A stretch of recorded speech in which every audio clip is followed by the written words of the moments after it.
हाँ जी, चलो इधर समझते हैं। बर्नौली के प्रमेय की सीमाएं। सीमाएं का मतलब है ये कहाँ तक लागू होता है, कहाँ इसकी कमी रहती है। ठीक है, तो पहला तो यही है कि हम मान के चलते हैं कि जब किसी नली में आदर्श द्रव बहता है तो उसके प्रत्येक बिंदु पर ऊर्जा क्या होती है, नियत। तो सबसे पहली बात यह है कि दुनिया में आदर्श द्रव होता ही नहीं है, कोई भी द्रव आदर्श नहीं होता। इसका मतलब बर्नौली का प्रमेय हर द्रव में लागू नहीं होगा, है ना। तो पहला यही है कि ये जो बर्नौली का प्रमेय है किसके लिए लागू होता है, आदर्श द्रव के लिए लागू होता है।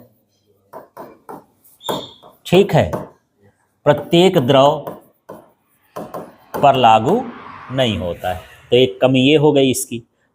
ठीक, अब मुझे पानी का करना है, तेल का करना है, इसमें यदि मैं बर्नौली का प्रमेय लगाऊं तो ये आदर्श द्रव की श्रेणी में नहीं आते हैं, तो फिर आप बर्नौली का प्रमेय लगेगा क्या, नहीं लगेगा, उसमें थोड़ी क्या हो जाएगी, कमी हो जाएगी। दूसरा ये है कि यहाँ पर हम जो आदर्श द्रव होता है मान लेते हैं कि वो श्यान नहीं है, अश्यान है। अश्यान का मतलब चिपकता नहीं है, लेकिन कोई भी द्रव ऐसा नहीं है जो उसमें चिपक के ना चले, कुछ ना कुछ उसमें क्या होगा, चिपकेगा। तो श्यानता के कारण भी ऊर्जा का क्या होता है, श्यानता के कारण ऊर्जा का क्या होता है, क्षय। ठीक है, तो लेकिन हम परिभाषा में क्या बोलते हैं कि प्रत्येक बिंदु पर ऊर्जा क्या होती है, नियत होती है। लेकिन श्यानता के कारण ऊर्जा क्या हो सकती है, क्षय हो सकती है। इसका मतलब यहाँ पर हम यदि कोई द्रव कर रहे हैं, यदि उसमें श्यानता का गुण है, तो वो फिर बर्नौली के नियम का पूरी तरह से पालन नहीं करेगा। ठीक है, अब तीसरा यहाँ पर ये घर्षण के कारण उसमें ऊर्जा में क्षय।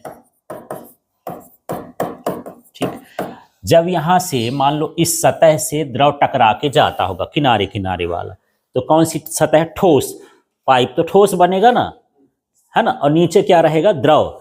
तो मान लो ये ठोस सतह हो गई, नीचे द्रव है, इससे चिपक चिपक चलेगा तो इनके बीच क्या होगा, घर्षण। और कोई चीज जब घिसती है तो थोड़ी गर्मी आती है ना, ऊष्मा निकलती है। इसका मतलब वहां पर कुछ ऊर्जा किस में चली जाएगी, ऊष्मीय ऊर्जा में चली जाएगी। ठीक है, फिर ये है, ये विक्षुब्ध प्रवाह के लिए लागू नहीं होता,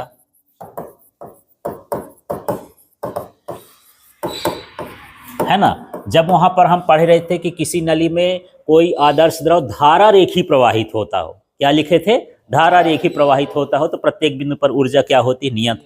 मान लो हम विक्षुब्ध, बड़ा अंट संट बड़ी तेज गति से हम फेंकने लगे उस द्रव को, तब क्या सा प्रवाह होगा, विक्षुब्ध प्रवाह होगा। अब विक्षुब्ध प्रवाह होगा तो उसके लिए लागू नहीं होगा। ठीक है,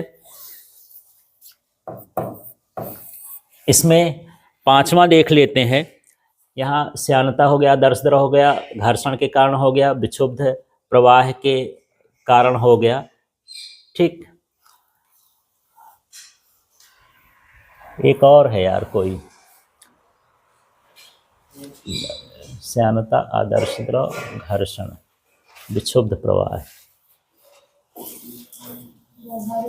हाँ, अब ये प्रत्यास्थता गुण के कारण भी प्रत्यास्थ ऊर्जा के रूप में क्या होता है, क्षय होता है ना। जैसे जो प्रत्यास्था होती है उसके अनुसार किसी चीज को हम दबाएं, है ना, या फैलाएं, तो अपने पुनः स्थिति में क्या हो जाती है, वो वापस हो जाती है। मान लो हम यहाँ पर दाब लगा रहे हैं, आगे न बढ़ा, यहीं पर दब गया, तो ये क्या हो गया, प्रत्यास्थ हो गया। तो प्रत्यास्था के कारण भी ऊर्जा क्या हो जाएगी, क्षय हो जाएगी, दाब ऊर्जा का क्या हो जाएगा, क्षय हो जाएगा। तो ये सारी कमियां होती हैं बर्नौली के प्रमेय की। ठीक है, तो एक बार रिपीट कर दें, बर्नौली के प्रमेय की सीमाएं क्या क्या हैं, है ना। तो क्या है, यह आदर्श द्रव के लिए लागू होता है, प्रत्येक द्रव के लिए लागू नहीं होता है। ठीक है, इसकी कमी ये है। दूसरा, श्यानता के कारण, यदि कोई द्रव श्यान है, माने चिपकता है आपस में, तो फिर उसके ऊर्जा का क्या होता है, क्षय होता है। इसके बाद यदि ये द्रव और यहाँ पर ये ठोस की जो सतह है, इनके बीच क्या होता है, घर्षण होता है।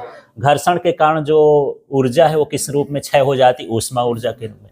यदि विक्षुब्ध प्रवाह हो रहा नली में, क्योंकि ये धारा रेखी प्रवाह के लिए सत्य होता है, विक्षुब्ध प्रवाह होता है तब भी ये लागू नहीं होता है। और यदि इसके अंदर कोई ऐसा द्रव भरा है जिसमें प्रत्यास्थता का गुण है, तो प्रत्यास्थ ऊर्जा में भी उसका क्या हो जाता है, क्षय हो जाता है। इस तरह से इन स्थितियों में बर्नौली का प्रमेय लागू